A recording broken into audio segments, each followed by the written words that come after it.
Let's get to it. Lesson one, you get an additional 30 minutes of sleep a night. Take it as a challenge. Try to find that space, quiet your mind, and get your 30 minutes of sleep. And you'll see it makes a really, really big difference. My sleep habits were horrendous, to say the least. I mean, I've always had a hard time sleeping. You know, I couldn't figure out how to shut my brain off. So what made the light bulb come on is that I went out there and played a game, and I played like crap. And I was like, why am I playing like crap? Because I've been practicing these same moves over and over and over.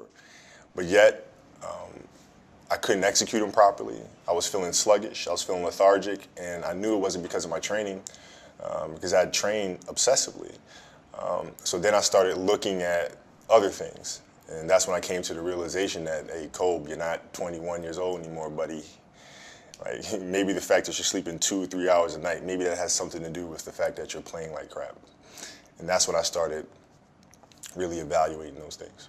And I'd say lesson two would be just 5 minutes of quiet time. 5 minutes for you to be mindful and to just sit and find that inner voice and just kind of listen to the self.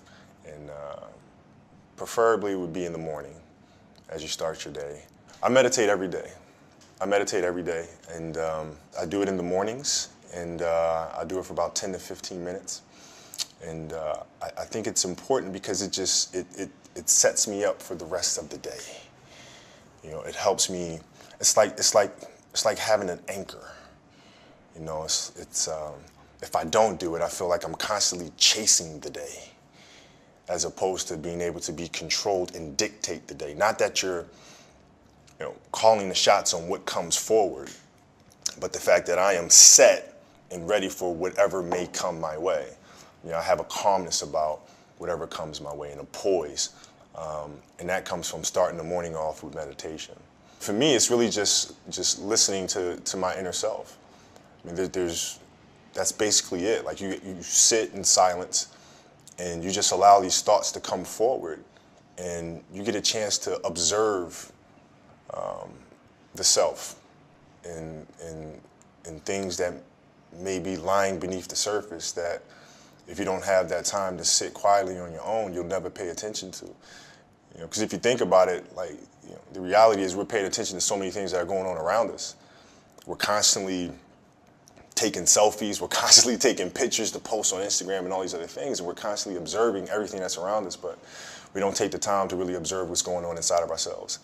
And that's what meditation is for me. In 2000, we had a new head coach that came to the Los Angeles Lakers by the name of Phil Jackson. And Phil was just coming off of winning 6 championships with the Bulls. And he was really big on mindfulness and really big on meditation. And it wasn't an option for us. So we'd sit in our film room, and he'd turn the lights out, and we would meditate as a group, and he'd teach us mindfulness. And it really connected with me because he was teaching mindfulness through something that I was extremely passionate about, which was the game of basketball.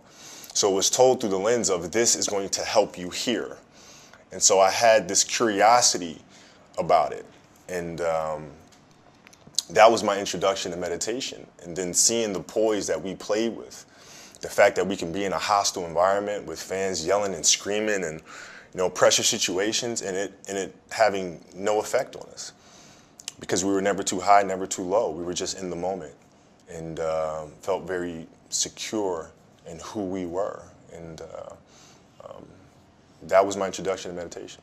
I had a great experience, which really I learned a lot about meditation through this experience. I was on a jet ski, and I took the jet ski out in the ocean, and I just kind of sat. And I just let the current just take me wherever it was going to take me. And I really saw a lot of meditation through that moment, because I wasn't trying to control the moment. I wasn't trying to force myself upon the waves and dictate where I was going to go. I just let the waves take me there. And there was a lot of peacefulness involved in that.